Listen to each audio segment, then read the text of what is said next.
ओम श्री परमात्मने नमः। भक्तों, इस वीडियो में हम लोग भगवत गीता के प्रथम अध्याय के श्लोक संख्या 2 का विस्तार से व्याख्या करेंगे। संबंध धृतराष्ट्र के प्रश्न का उत्तर संजय आगे के श्लोक में देना आरंभ करते हैं। दृष्ट्वा तु पाण्डवानीकं व्यूढं दुर्योधनस्तदा आचार्यमुपसंगम्य राजा वचनम् अब्रवीत्। उस समय वज्रव्यूह से खड़ी हुई पांडव सेना को देखकर और द्रोणाचार्य के पास जाकर राजा दुर्योधन यह वचन बोला। व्याख्या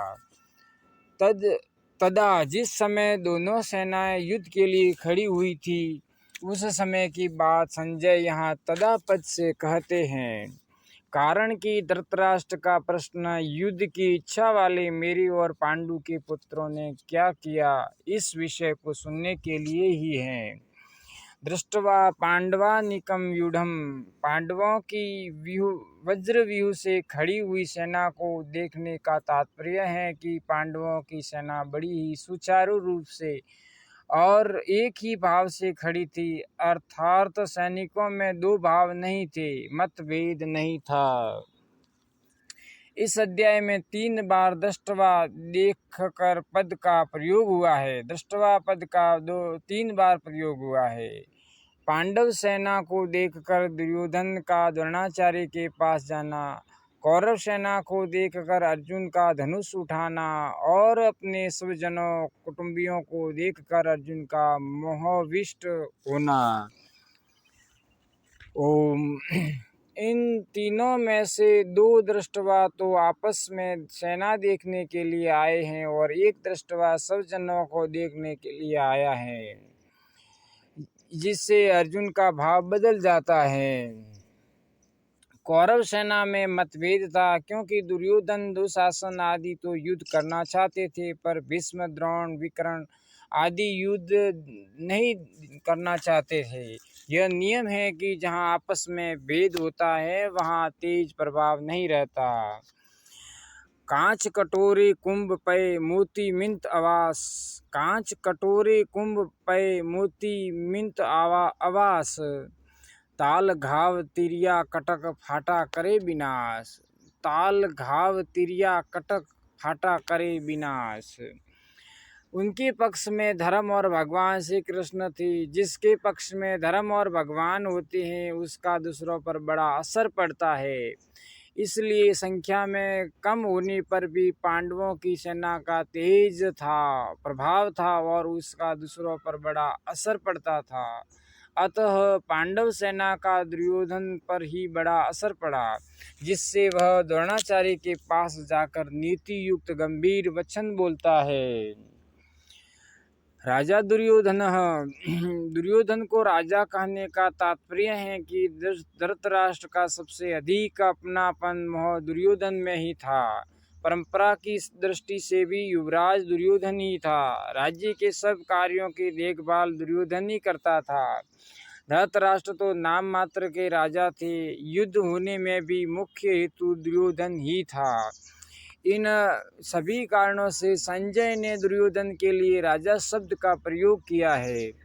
आचार्यमुपसंगम्य, द्रोणाचार्य के पास जाने से मुख्यतः 3 कारण मालूम दिखाई देते हैं। पहला, अपना स्वार्थ सिद्ध करने के लिए, अर्थात द्रोणाचार्य के भीतर पांडवों के प्रति द्वेष पैदा करके उनको अपने पक्ष में विशेषता से करने के लिए दुर्योधन द्रोणाचार्य के पास गया। दूसरा, व्यवहार में गुरु के नाते आदर देने के लिए भी द्रोणाचार्य के पास जाना उचित था। तीसरा, मुख्य व्यक्ति का सेना में यथा स्थान खड़े रहना बहुत आवश्यक होता है, अन्यथा व्यवस्था बिगड़ जाती है। इसलिए दुर्योधन का द्रोणाचार्य के पास जाना खुद जाना उचित ही था। यह शंका हो सकती है कि दुर्योधन को तो पितामह भीष्म के पास जाना चाहिए था, जो कि सेनापति थे, पर दुर्योधन गुरु द्रोणाचार्य के ही पास क्यों गया? इसका समाधान यह है कि द्रोणाचार्य और भीष्म दोनों उभय पक्षपाती थे, अर्थात वे कौरव और पांडव दोनों का ही पक्ष रखते थे। उन दोनों में भी द्रोणाचार्य को ज़्यादा राजी करना था, क्योंकि द्रोणाचार्य के साथ दुर्योधन का गुरु के नाते तो स्नेह था, पर कुटुंब के नाते स्नेह नहीं था, और अर्जुन पर द्रोणाचार्य की विशेष कृपा थी। अतः उनको राजी करने के लिए दुर्योधन का उनके पास जाना ही उचित था। व्यवहार में भी यह देखा जाता है कि जिसके पास स्नेह नहीं है, उससे अपना स्वार्थ सिद्ध करने के लिए मनुष्य उसको ज़्यादा आदर देकर राजी करता है। दुर्योधन के मन में यह विश्वास था कि भीष्म जी तो हमारे दादाजी ही हैं, अतः उनके पास न जाऊँ तो भी कोई बात नहीं है। न जाने से अगर वे नाराज़ भी हो जाएंगे तो मैं किसी तरह से उनको राजी कर लूँगा, कारण कि पितामह भीष्म के साथ दुर्योधन का कौटुंबिक संबंध है और स्नेह था ही। भीष्म का भी उसके साथ कौटुंबिक संबंध और स्नेह था। इसीलिए भीष्म जी ने दुर्योधन को राजी करने के लिए जोर से शंख बजाया है। पहले अध्याय का 12वां श्लोक।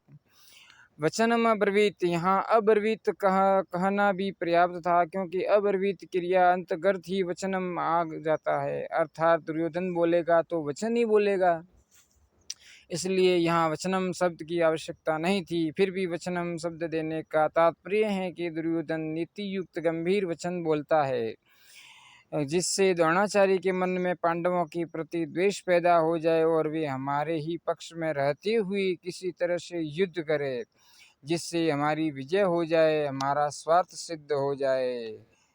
ओम श्री परमात्मा ने नमः। भक्तों, अगर यह व्याख्या आपको पसंद आई हो तो इस वीडियो को लाइक करना और बेल की घंटी दबाना, इससे नोटिफिकेशन आपको मिलते रहे, और इस चैनल को सब्सक्राइब करके आगे से आगे शेयर करना। ओम श्री परमात्मा ने नमः।